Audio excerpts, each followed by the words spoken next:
గట్టిగా ఒకసారి హల్లెలూయా చెప్దాం. హల్లెలూయా, హల్లెలూయా.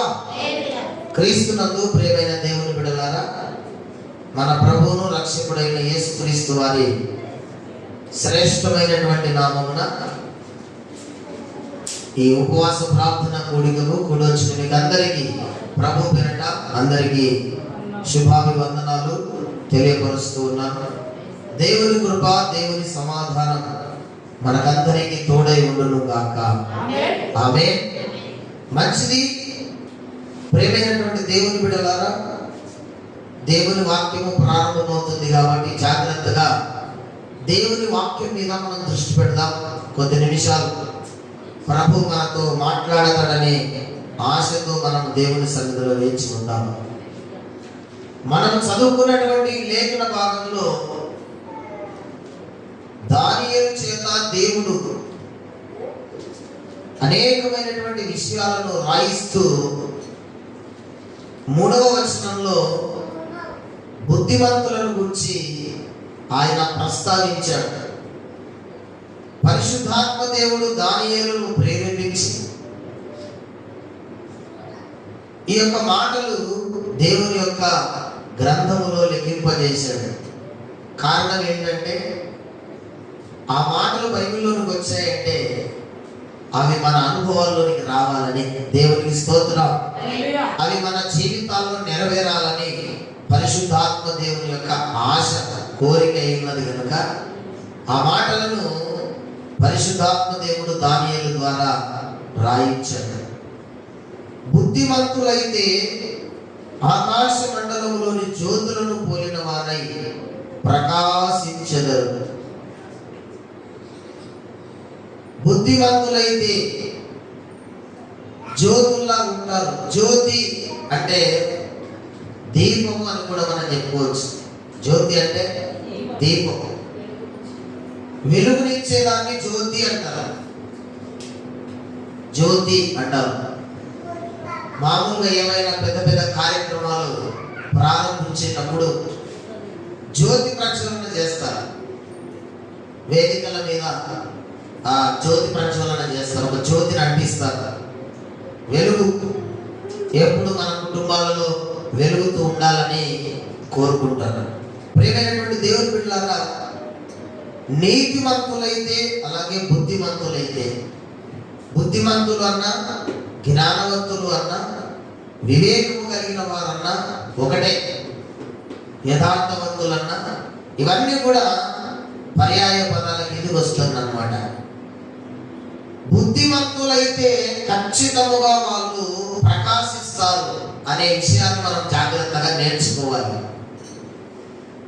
బుద్ధిమంతులైతే తప్పకుండా ప్రకాశిస్తారు. అదే కదా ఆ వచనం యొక్క మెయిన్ ఉద్దేశం. బుద్ధిమంతులైతే ఆకాశ మండలములోని జ్యోతులను పోలిన వారై ప్రకాశించెదరు. దేవుని ఆశ ఏమిటంటే మనమందరము బుద్ధిమంతులం కావాలి, బుద్ధిహీనులం కాకూడదు, అవివేకులం కాకూడదు, అజ్ఞానులం కాకూడదు, చీకటి సంబంధులం కాకూడదు, వెలుగు సంబంధులం కావాలి, బుద్ధిమంతులం కావాలి, జ్ఞానవంతులం కావాలి, వివేకవంతులం కావాలి. ఎందుకంటే అంత్య దినములలో అనేక మంది అవివేకులైపోతారు అని లేఖనము స్పష్టముగా మనతో మాట్లాడుతుంది. రోమా పత్రిక, దయచేసి రోమీలకు రాసినటువంటి పత్రిక 1వ అధ్యాయము 30వ వచనాన్ని మనం చూస్తే దేవునికి మనసులో చోటివ్వని వాళ్ళ యొక్క స్థితిగతులను గురించి మాట్లాడుతున్న మాటలు అక్కడ మనకు కనబడతాయి. 30వ వచనం, కొండగాండ్రును, అపవాదకులను, దేవద్వేషులను, హింసకులను, అహంకారులను, బిక్కములాడువారును, చెడ్డవాడిని కల్పించువారును, తల్లిదండ్రులకు అవిధేయులను, అవివేకులను. మనము అవివేకులం కాకూడదు, వివేకులం కావాలి. యేసయ్య అన్నాడు, మీరు పావురము వలె నిష్కపటులను, పాము వలె వివేకులై ఉండాలి. పాము వలె, పలకటి గట్టిగా, పాము వలె వివేకం కలిగి ఉండాలి, జ్ఞానవంతులం కావాలి. మనం అన్నది దేవుని యొక్క ఆశ ఆకాంక్ష. చాలా మంది బుద్ధిమంతులం అనుకొని, జ్ఞానవంతులం అనుకొని బుద్ధిహీనులు అయిపోతారన్న ఈ చివరి దినాల్లో. ఇదే మొదటి అధ్యాయం. ప్రియమైన దేవుని బిడ్డలారా, 22వ వచనాన్ని చదవండి ఒకసారి. రోమాపత్రిక మొదటి అధ్యాయం 22వ వచనం. వారి అవివేక హృదయము అంధకారమయమాయను, తాము జ్ఞానులమని చెప్పుకొనొచ్చు బుద్ధిహీనులై. జ్ఞానులమని చెప్పుకొనొచ్చు ఏమైనారు? నోటితో జ్ఞానవంతులం ఏమని చెప్పుకుంటున్నారు, కానీ వాళ్ళ ఫలము, వాళ్ళ ఫలితాలు, వాళ్ళ క్రియలు, వాళ్ళ రిజల్ట్ చూస్తే ఎటుందంట? బుద్ధిహీనముగా ఉన్నది. దేవుడైతే మనలను బుద్ధిమంతులుగా చేయాలనుకుంటున్నాడు. బుద్ధిమంతుల్లాగా మనము ఉండాలని దేవుడు కోరుకుంటున్నాడు. ప్రియమైన దేవుని బిడ్డలారా, బుద్ధిమంతులైతే అన్నాడు. బుద్ధిమంతులైతే అంటే అర్థం ఏంటంటే బుద్ధిమంతులు కావాలి అని అర్థం. బుద్ధిమంతులైతే అంటే అర్థం ఏంటి? బుద్ధిమంతులు కావాలి. జ్ఞానవంతులైతే అన్నాడు అంటే జ్ఞానవంతులకు కావాలన్న. వివేకవంతులైతే అంటుంది లేఖనం, అంటే వివేకవంతులకు కావాలి. మరి బుద్ధిమంతులు అయితే వారికి ఉండే లక్షణాలు ఏంటి? వీళ్ళు బుద్ధిమంతులు అని చెప్పడానికి వాళ్ళకున్నటువంటి గుణగణాలను మనం లేఖనాల్లో చూస్తే, యేసు ప్రభు అనే ఒక ఉపమానాన్ని చెప్పాడు. మత్తయి సువార్త 7వ అధ్యాయము. మత్తయి సువార్త 7వ అధ్యాయం. మత్తయి సువార్త 7వ అధ్యాయం 24వ వచనాన్ని చదువుకుందాము. మత్తయి సువార్త 7:24. కాబట్టి నా మాటలు విని వాటి చొప్పున చేయు ప్రతివాడు బండ మీద తన ఇల్లు కట్టుకొనిన బుద్ధిమంతుణ్ణి పోలి ఉండును. బుద్ధిమంతుడు అంటే ఎవరో చెప్తున్నాడు ఇక్కడ. ఎవరు బుద్ధిమంతుడు అంటే దేవుడు చెప్పిన ప్రతి మాట విని దాని ప్రకారంగా చేసేవాడు బుద్ధిమంతుడు. దేవునికి స్తోత్రం. వాడు ప్రకాశిస్తాడు. బుద్ధిమంతులైతే ప్రకాశిస్తారు. అసలు బుద్ధిమంతుడు అంటే ఎవరు అంటే దేవుడు చెప్పే ప్రతి మాటను విని మాట ప్రకారంగా చేస్తాడంట. దేవునికి స్తోత్రం కలుగును గాక. కాబట్టి ఈయన మాటలు విని మాట చొప్పున చేయి ప్రతివాడు బండ మీద ఇల్లు కట్టినటువంటి బుద్ధిమంతుణ్ణి పోలి ఉన్నాడు. దేవునికి స్తోత్రం. బుద్ధిమంతుడైతే దేవుని మాట వింటాడు. దేవుని మాట విని మాట ప్రకారంగా తన జీవితాన్ని, తన కుటుంబాన్ని, పరిచయం చేసుకునే సంఘాన్ని కట్టుకుంటాడు. సామెతల గ్రంథం 14వ అధ్యాయం 1వ వచనం మనకు అందరికీ తెలుసు.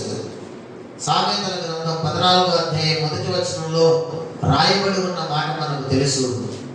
జ్ఞానవంతురాలు తన ఇల్లును కట్టుకుంటుంది. దేవునికి స్తోత్రం. ఇక్కడ జ్ఞానవంతురాలు అంటే, ప్రియమైన దేవుని బిడ్డలారా, జ్ఞానవంతురాలు అంటే సంఘమును గురించి మాట్లాడుతున్నాడు. కేవలం ఒక స్త్రీని గురించే కాదు, ఒక స్త్రీని గురించే కాదు, సంఘం అనే స్త్రీని గురించి మాట్లాడుతున్నాడు. సంఘం అనే కన్యకను గురించి మాట్లాడుతున్నాడు. అందులో స్త్రీలు ఉన్నారు, పురుషులు ఉన్నారు.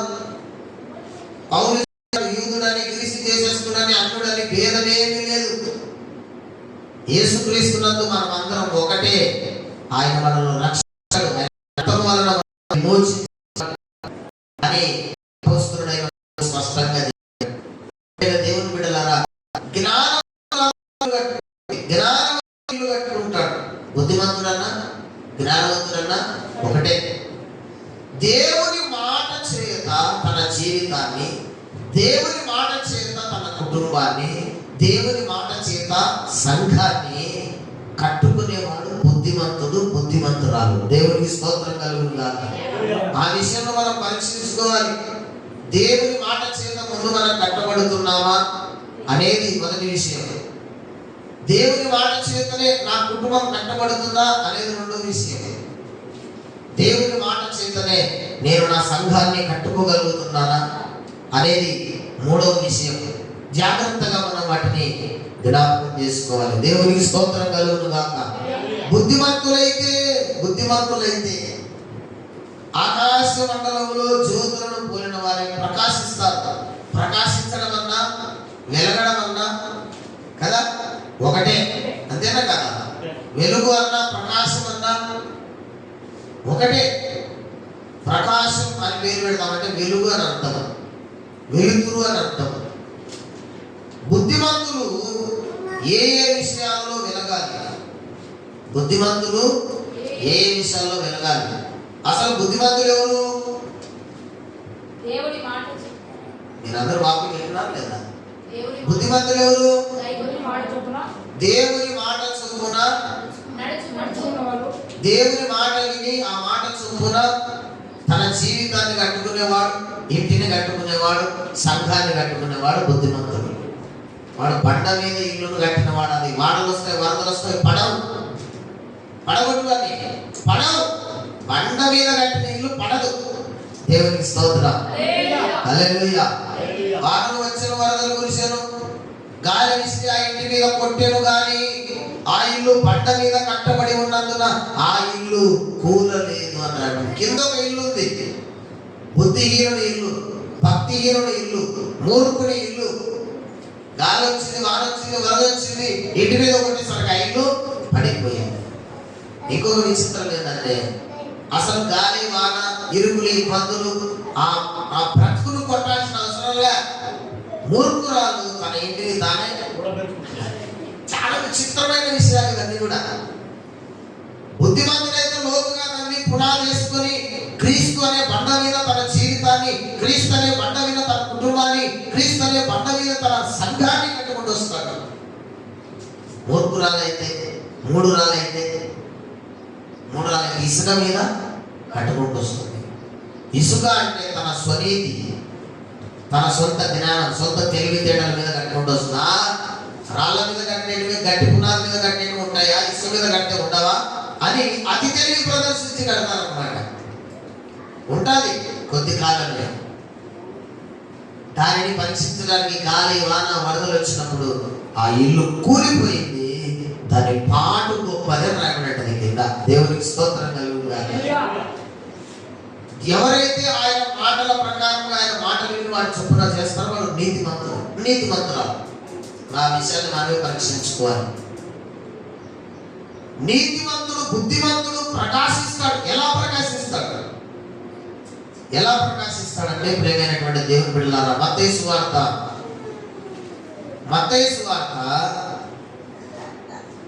5వ అధ్యాయము 16వ వచనంలో రాయబడినటువంటి మాటలను మనం చదువుతాము. మత్తయి సువార్త 5:16, మనుషులు మీ సత్క్రియలను చూచి పరలోకమందున్న మీ తండ్రిని మహిమపరచునట్లు వారి ఎదుట మీ వెలుగును ప్రకాశింపనీయుడి. దేవునికి స్తోత్రం. ఎలా వెలుగుతావు? నీ వెలుగు ఎలాగా ప్రకాశిస్తుంది ఈ లోకంలో అంటే సక్రియ ఈజ్వల్టు వెలుగు. సక్రియ ఈజ్వల్టు వెలుగు. సక్రియలు చేస్తూ మనం ఈ లోకంలో వెలుగు సంబంధులుగా బ్రతకాలి అన్నాడా? ఆ మనుషుల ఎదుట అన్నాడా మాట? మనుషులు మీ సత్క్రియలను చూచి పరలోకమందున మీ తండ్రిని మహిమపరచునట్లు వారి ఎదుట, అంటే ఎవరి ఎదుట? లోకం ఎదుట, సమాజం ఎదుట, రక్షణ పొందని వారి ఎదుట మీ క్రియలు, మీ సత్క్రియలు వెలుగుతుండనియండి. దేవునికి స్తోత్రం. మన సత్క్రియలే మనకు వెలుగు. సత్క్రియలే మనకు వెలుగు. దేవునికి స్తోత్రం. మంచి క్రియలే మనకు వెలుగు. మంచి క్రియలు చేసేవాడు వాడు వెలుగుతున్నట్టు లెక్క. చెడ్డ క్రియలు చేసేవాళ్ళు వాళ్ళు చీకట్లో ఉన్నట్టు అంతే, సింపుల్ గా. ఇంకా మీకు బాగా అర్థం కావాలంటే అపోస్తలుడైనటువంటి పౌలు భక్తులు చెప్తాడు, సత్క్రియ, మంచి క్రియలు అంటే అర్థమేంటో చెప్పుకొస్తాడు. చూడండి, ఎఫెసీలో రాసినటువంటి పత్రిక, ఎఫెసీ పత్రిక 5వ అధ్యాయం 9వ వచనాన్ని చదువుదాం. 5:9. వెలుగు ఫలము సమస్త విధములైన మంచితనము, వెలుగు ఫలము సమస్త విధములైన మంచితనము, నీతి, సత్యము అను వాటిలో కనబడుచున్నది. ఏంటంట? వెలుగు ఫలం. నువ్వు వెలుగుతున్నావు అంటే అర్థం ఏంటంటే నువ్వు మంచితనం కలిగి ఉన్నావని అర్థం, నీతి కలిగి ఉన్నావని అర్థం, తర్వాత సత్యములో ఉన్నావని అర్థం, సత్యమును అనుసరించి నడుస్తున్నావని అర్థం. అది విషయం. వెలగాలి. మన వెలుగు లోకానికి ఎలా చూపించాలి? మనం సక్రియ మంచితనముతో చూపించాలి. యేసయ్య ఈ లోకములో అందరి చేత మంచివాడని పేరు పొందాడు. దేవునికి స్తోత్రం. ఏమని పేరు పొందాడైనా? ఉపకారి, ఉపకారి, మహోపకారి. మంచి పనులు చేశాడు, మంచి కార్యాలు చేశాడు ఆయన. అలాగే నీతిమంతుడిగా బ్రతికినాడు. అవునా? నీతిగా బ్రతికినాడు యేసయ్య. యేసయ్యని ఎవరు కూడా ఏలెత్తి చూపించడానికి అవకాశం లేకుండా యేసయ్య బ్రతికినాడు. అందుకే ఆయన వెలిగాడు. నేను లోకమునకు వెలుగై ఉన్నాను, అలాగే మీరు కూడా లోకమునకు వెలుగై ఉంటారు. ఎప్పుడు? మంచితనంతో, నీతితో, సత్యముతో మనం బ్రతికినప్పుడు ఆటోమేటిక్ గా మన వెలుగు అనేది అనేకులకు ఎవరి ప్రియులారా కనిపిస్తుంది. దేవునికి స్తోత్రం. అనేకులు వెలుగు దగ్గరకు వస్తారు, అనేకులు వెలుగు దగ్గరకు వస్తారు. ఎవడైనాను దీపం వెలిగించి మంచం కింద పెట్టునా? దీపం వెలిగించేది ఎక్కడ? చెప్పండి. దీపం వెలిగించి ఆడ పెడతాం. ఎందుకోసం వెలిగిస్తాం దీపంను? ఇంటిలో ఉన్న వారికి అందరికీ వెలుగుని చూడకై. నీ ఒక్కరికి వెలుగు ఇవ్వాలంటే జోబులో పెట్టుకుంటాం. పెట్టుకుంటాం, జోబులో పెట్టుకొని అంటించుకోవడం. నీకు ఒక్కరికి వెలుగు వస్తుంది. కానీ ఇంట్లో ఉన్న వాళ్ళకి అందరికి వెలుగు రావాలంటే దీపస్తంభం మీద పెట్టబడాలి. దేవునికి స్తోత్రం కలుగునుగా. ఈ లక్షణాలు మనలో ఉంటే ఆటోమేటిక్ గా దేవుడు మనల్ని పైకెత్తుకుంటాడు. అంతే. అనేకులకు ఆశీర్వాదకరంగా, అనేకులకు దీవెనకరంగా, అనేకులకు వెలిగించు వారంగా మనం ఉంటాం. దేవునికి స్తోత్రం. బాప్తిస్మం ఇచ్చే యోహాను గురించి రాయబడింది అన్నమాట. అతడు మండుచు ప్రకాశించుచున్న దీపమై ఉండెను. అతని వెలుగులో మీరు కొంతకాలం నివసించడానికి ఇష్టపడి తినకూడదు అక్కడ. దేవునికి స్తోత్రం కలుగునుగా. ఎంత మంచి మాట. యోహాను యొక్క వెలుగులో ఉండడానికి జనాలు ఇష్టపడ్డారు. మరి మన వెలుగులో ఉండడానికి ఇష్టపడుతున్నారు లేదా? యోహానేమో అడవిలో ఉన్నాడు, అరణ్యంలో ఉన్నాడు. జనాలు అరణ్యానికి వెళ్తున్నారు. కారణం ఏంటంటే వెలుగు ఎక్కడ ఉంటే జనాలు అక్కడ ఉంటారు. వెలుగు దగ్గరికి కదా వెళ్ళాల్సింది. మంచోడు ఎంత దూరం ఉన్నా వెళ్తారు, చెడ్డవాడు ఎంత దగ్గర ఉన్నా వెళ్ళరు. యోహాను దగ్గర వెలుగుంది. యోహాను మండుతూ ప్రకాశించినాడు దేవుని కొరకు. అందుకే ప్రజలందరూ యోహాను చుట్టూ తిరిగారు. యోహాను కాలం అయిన తర్వాత అదే పీరియడ్ లో యేసయ్య తిరిగాడు. యేసయ్య పీరియడ్ అయిపోయిన తర్వాత యేసు ప్రభు వారు ఏర్పరచుకున్న అపోస్తలులు అదే మార్గంలో నడిచారు. ఇప్పుడు ఆ ఆదిమ సంఘములో నుంచి వచ్చిన మనమందరం కూడా అదే రీతిగా ఉండాలని దేవుడు కోరుకుంటున్నాడు. దేవునికి స్తోత్రం. బుద్ధిమంతులైతే తప్పకుండా ప్రకాశిస్తారు. బుద్ధిమంతులైతే తప్పకుండా ప్రకాశిస్తారు. మంచితనములో, నీతిలో, సత్యములో ప్రకాశిస్తారు. ప్రేమ దేవుని బిడ్డలారా, 2-3 విషయాలు మీ దృష్టికి తెచ్చి నేను ముగిస్తాను. ప్రాముఖ్యంగా విశ్వాసి, భక్తుడు, భక్తురాలు, దేవుని బిడ్డలు ప్రకాశించవలసిన విషయాలు ఏంటి? ఎంత ప్రాముఖ్యమవి అంటే మన బైబిల్ పరిశుద్ధ గ్రంథాన్ని జాగ్రత్తగా చదివితే మత్తయి సువార్త ప్రియమైన దేవుని బిడ్డలారా 17వ అధ్యాయంలో యేసు ప్రభు వారిని గురించి ఒక మాట మనకు కనబడుతుంది. మత్తయి సువార్త 17వ అధ్యాయం 1 నుండి 2 వచనాల వరకు చదువుకుందాం. 6 దినములైన తరువాత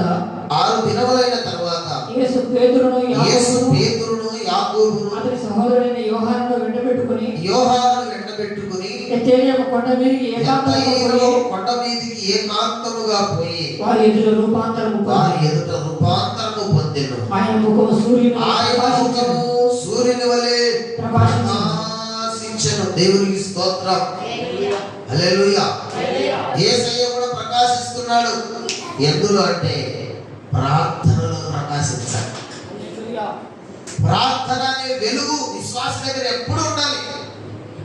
ప్రార్థన అనే వెలుగు ప్రకాశం ఎప్పుడు విశ్వాసం దగ్గర ఉండాలి. యేసయ్య దానికి మాదిరి చూపిపోయాడు. ఇక్కడనేమో వాళ్ళని తీసుకొని కొండ మీదకి పోయినాడని రాయబడి ఉంది కదా. అసలు యేసుప్రభువు వారు కొండకి ఎందుకు వెళ్తాడో మనకు తెలుసు. లూకాసు వార్త 9వ అధ్యాయం, లూకాసు వార్త 9వ అధ్యాయము ప్రియమైన దేవుని బిడ్డలారా 28-29 వచనాలను కూడా అలాగే చదువుతాం. అవే లేఖనాలు అక్కడ ఉంటాయి. ఈ మాటలు చెప్పినవి మొదలుకొని ప్రమాణమే 8 దినములైన తర్వాత ఆయన పేతురును యోహానును యాకోబును వెంటబెట్టుకొని ప్రార్థన చేయుటకు ఒక కొండ ఎక్కాడు. యేసయ్య కొండ ఎక్కినాడంటే ఏం చేయడానికి పోతాడు? రెస్ట్ తీసుకోవడానికా? ఎక్కడికి? ప్రార్థన చేయడానికి. మత్తయి సువార్తలో కూడా అదే రాయబడింది. ఆయన కొండ మీదకి వాళ్ళను ముగ్గురు తీసుకుని యేసయ్య కూడా వెళ్ళాడు. ఏం చేయడానికి? ప్రార్థన చేయడానికి. ఇప్పుడు యేసయ్య ముఖ రూపము ఎట్లుందంట? సూర్యుని వలె ప్రకాశించను. ఎందులో? ప్రార్థనలో. దేవునికి స్తోత్రం. ప్రార్థనలో వాటిని ఇక్కడ ఎక్కుకోరు. ఒకరి దగ్గర పెట్టుకోండి. దేవునికి స్తోత్రం. చాలా డిస్టర్బెన్స్ చేస్తున్నారు. గడి చెప్దాం. ప్రతి విశ్వాసి ప్రకాశించాల్సింది, తన వెలుగును ప్రదర్శించాల్సింది దేంట్లో? ప్రార్థనలో. ఖచ్చితంగా మనం ప్రార్థనలో ప్రకాశించాలి. ప్రార్థన అనే ప్రకాశం మనలో నుంచి ఎప్పుడు మన సహోదరులకైనా లోకానికైనా ఎప్పుడు అది ప్రజ్వలిల్లుతూనే ఉండాలి. దేవునికి స్తోత్రం. బుద్ధిమంతులైతే ప్రార్థన పరులైతారు. బుద్ధిమంతులైతే ప్రార్థనలో ప్రకాశిస్తారు. అది విషయం. బుద్ధిమంతులైతే ప్రార్థనలో ప్రకాశిస్తారు. చాలా మందికి ప్రార్థన అంటే ఇష్టం ఉండదు. దేవుని సన్నిధి అంటే ఇష్టం ఉండదు. ఆదివారం కూడా భారంతో వచ్చేవాళ్ళు ఉంటారు. వాళ్ళు ఎప్పటికీ నీతిమంతులు కాలేరు, బుద్ధిమంతులు కాలేరు. ప్రార్థనను ప్రేమించని వాడు బుద్ధిమంతుడు ఎలాగవుతాడు? ప్రార్థనను ప్రేమించినాడు కాబట్టి దానియేలు అందరికన్నా జ్ఞానవంతుడైనాడు. దేవునికి స్తోత్రం. ప్రార్థనను ప్రేమించినాడు కాబట్టి శత్రువులకు, బోధకులకు, వృద్ధులకు మించిన జ్ఞానం దావీదుకు దొరికింది. ప్రార్థనను ప్రేమించినాడు కాబట్టి 12 ఏళ్ల ప్రాయంలో కూడా యేసయ్య మాటలను వాళ్ళు ఏం చేసుకోలేకపోయినారు? అర్థం చేసుకోలేకపోయినారు, సమాధానం ఇవ్వలేకపోయినారు. ఈ పిల్లవాడు ఎవరి కుమారుడు? మీరు తల్లిదండ్రులు ఎవరు? ఇంత జ్ఞానయుక్తముగా మాట్లాడుతున్నాడే అని ఆశ్చర్యపడ్డారు. యేసు ప్రభువును కన్న తల్లి, తండ్రిగా పిలువబడిన యోసేపు కూడా ఆశ్చర్యపడ్డారు. నేను నా తండ్రి పనుల మీద ఉన్నానని మీరు ఎరుగరా అంటే వాళ్ళకే అర్థం కాలే. మేము ఎప్పుడు మా ప్రార్థనలు ప్రార్థన చేయలేదే, తండ్రి నీ పనులు ఏంటని ఎప్పుడు మేము అడగలేదే, ఈయన చాలా డిఫరెంట్గా ఉన్నాడే అని ఆశ్చర్యపడ్డారు. జాగ్రత్తగా వినండి. నీకు చదువు లేకపోవచ్చు, సర్టిఫికెట్లు లేకపోవచ్చు, ఈ లోక సంబంధమైన తెలివితేటలు నీకు లేకపోవచ్చు, కానీ దేవుడు నిన్ను జ్ఞానవంతునిగా, బుద్ధిమంతురాలుగా చేయగలడు. ఎప్పుడో తెలుసా? ప్రార్థన అనే వెలుగు నీ దగ్గర ఉన్నప్పుడు. దేవునికి స్తోత్రం. ప్రార్థన ఎవరు ప్రేమిస్తారో వాళ్ళు జ్ఞానవంతులు అవుతారు. లోకానికి మించిన జ్ఞానం మనుషులలో, లోకంలో మనుషులలో కూడా జ్ఞానానికి మించినటువంటి జ్ఞానం దేవుడు మనకి ఇస్తాడు. దేవునికి స్తోత్రం కలుగును గాక. హల్లెలూయా. ఏం చేయాలి? ప్రార్థన చేయాలి. ప్రార్థనలో ప్రకాశించాలి. దేంట్లో? ప్రార్థనలో ప్రకాశించాలి. రెండో మాట చూద్దాం. 119వ కీర్తనలో దావీదు భక్తుడు మాట్లాడిన ఒక మాట. 119వ కీర్తన ప్రియమైన దేవుని బిడ్డలారా 105వ వచనం, 119వ కీర్తన 105వ వచనాన్ని చదువుకుందాం. నీ వాక్యము నా పాదములకు దీపమును, నీ వాక్యము నా పాదములకు దీపమును, నా త్రోవకు వెలుగునై ఉన్నది, నా త్రోవకు వెలుగై ఉన్నది. దేవునికి స్తోత్రం. గట్టిగా చెప్పండి. ఒకటేమో ప్రార్థన వెలుగు, ప్రార్థన ప్రకాశం. రెండోదేమో వాక్యము ప్రకాశం, వాక్యము వెలుగు. వాక్యం ఏంటంట? దీపము. ఎంత చక్కగా మాట్లాడాడు చూడండి ఆ మాట. నీ వాక్యము నా పాదములకు దీపమును, నా త్రోవకు అది వెలుగై ఉన్నది. దేవునికి స్తోత్రం కలుగును గాక. నీ పరిశుద్ధ పర్వతమునకు అది నన్ను నడిపించుచున్నది. దేవునికి స్తోత్రం. వాక్యం, ప్రార్థన వాక్యం, వాక్యం కూడా మనల్ని జ్ఞానవంతులుగా చేస్తుంది, బుద్ధిమంతులుగా చేస్తుంది. దావీదుకు అంత జ్ఞానం ఎక్కడి నుంచి వచ్చిందంటే దివారాత్రములు దేవుని వాక్యాన్ని చదివినాడు, ధ్యానం చేసినాడు. దేవుని వాక్యాన్ని చదవాలి. చాలా మందికి ఇప్పటి వరకుగా బైబిల్లో ఏ అధ్యాయాలు ఎక్కడ ఉన్నాయో తెలియదు, ఎవరు రాశారో తెలియదు. పాత నిబంధనలు చెప్తే కొత్త నిబంధనలు వెతుకుతుంటారు, కొత్త నిబంధనలు చెప్తే పాత నిబంధనలు వెతుకుతుంటారు. ప్రభు సమీపంగా ఉన్నాడు. ఇంకా మన స్థితి ఏంటో మనం చూసుకోవాలి ఒకసారి. వాక్యంలో వెలగాలి మనం. వాక్యం ఎవరి దగ్గర ఉంటుందో వాళ్ళు వెలుగుతారు. తార్కాన బాప్తిస్మం ఇచ్చే యోహానే, బాప్తిస్మం ఇచ్చే యోహాను హృదయం నిండా దేవుని వాక్యం ఉంది. అందుకే జనాలు పరిగెడుతున్నారు, పరిగెత్తి పరిగెత్తి బాప్తిస్మం తీసుకోవడానికి వస్తున్నారు. సర్వసంతానం రండి, రాబోయే ఉగ్రతను తప్పించుకోవడానికి మీకు ఉపదేశం చేసిన వాడు ఎవడు? గాయాన్ని పై పైన మార్పుతున్నారు. రాబోతుంది ఉగ్రత. రండి, మారు మనసు పొంది బాప్తిస్మం పొందండి అని ప్రకటించారు. దేవుని సువార్త ప్రకటిస్తే యోహాను భక్తుడు చెప్పిన మాటలను గ్రహించిన అనేక మంది యూదులు, శాస్త్రులు, పరిసయ్యులు, సద్దుకయ్యులు, సైనికులు సైతం ఎక్కడికి వచ్చారు? బాప్తిజం తీసుకోవడానికి వచ్చారు. దేవునికి స్తోత్రం కలుగును గాక. యోహాను సువార్త ప్రకటించగా 4 రకాల ప్రజలు బాప్తిజం తీసుకున్నారు. శాస్త్రులు, పరిసయ్యులు, ఏమండి, తర్వాత వచ్చేసి సైనికులు. ఎవరు? సైనికులు. దయచేసి ఒకసారి మనం ఆ మాటలు మత్తయి సువార్తలో చూద్దాం. మత్తయి సువార్త, మత్తయి సువార్త 3:5 వచనం. ఆ సమయంలో యెరూషలేము వారును యూదా వారందరూ యోర్దాను నదీ ప్రాంతముల వారందరూ అతని యొద్దకు వచ్చి తమ పాపములు ఒప్పుకొని యోర్దాను నదిలో అతని చేత బాప్తిసం పొందుచుండి అతడు పరిశీలనలోను. ఈ 2 తెగలు వస్తున్నాయి జనాలలో, ఈ 2 తెగలు కూడా ఉన్నాయి. ఆయన దగ్గరకు వస్తున్నారు. ఎవరెవరంట? పరిసయ్యులు, సద్దూకయ్యులు అన్నాడు. దేవునికి స్తోత్రం కలుగును గాక. గట్టిగా చెప్దాం, గట్టిగా చెప్దాం. 11వ వచనాన్ని చదువుదాం. మారు మనసు నిమిత్తం నేను నీకు నీళ్ళలో బాప్తిసం ఇచ్చుచున్నాను కానీ. ప్రియమైనటువంటి దేవుని బిడ్డలారా, ఒకసారి లూకా సువార్త కూడా చూద్దాం. లూకా సువార్త కూడా మనం చూద్దాం. 3వ అధ్యాయం 7వ వచనం. 3వ అధ్యాయం 7వ వచనం. అతడు తన చేత బాప్తిసం వచ్చిన జనసమూహాలను చూసి, జనాలు వచ్చారు అంటే అనేక మంది ప్రజలు వచ్చారు. అదే 10వ వచనంలో అదే మాట అంటున్నాడు చూడు. అందుకు జనులు అలాగైతే నేనేమి చేయవలనని అతన్ని అడుగగా. ఈ జనాలలో 2 గుంపులు ఉన్నాయి. అవి మనకు తెలిసిన గుంపులు. ఎవరు? పరిసయ్యులు, సద్దూకయ్యులు. 12వ వచనంలో సుంకరులు కూడా ఉన్నారు చూడండి.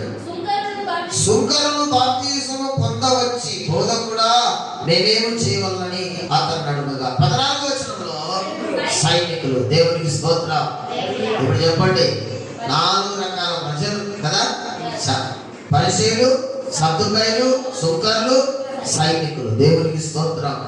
అంటే యోహాను దగ్గర ఎంత వాక్యం ఉంటే, ఎంత వెలుగుంటే, వాళ్ళలో ఉన్నది చీకటి అని వాళ్ళు గ్రహించి వాళ్ళు వచ్చి బాప్తిసం పొందుతారండి. చెప్పండి, మనం కూడా అప్పుడప్పుడు ఇంటి పక్కల చెప్తుంటాం, చర్చికి రావాలా, బాప్తిసం పొందాలా అని. ఊరికే చెప్తాం వాక్యం లేకుండా. అందుకే వాళ్ళు రాను, బాప్తిసం చేసుకుంటాం. వెలుగు లేదు. ముందు నీలో వాక్యం అనే వెలుగుంటే ఆ వెలుగును వాళ్ళు చూస్తే తప్పకుండా వస్తారు. దేవునికి స్తోత్రం కలుగును గాక. ఎస్, యోహాను చెప్పింది కరెక్టే అని వాళ్ళు గ్రహించినారు కాబట్టి వాళ్ళందరూ కూడా బాప్తిస్మాలకు సిద్ధపడినారు. దేవునికి స్తోత్రం కలుగును గాక. గట్టి చెప్పండి. ఒకటి, ప్రార్థన అనే వెలుగు మన దగ్గర ఎప్పుడు ఉండాలి.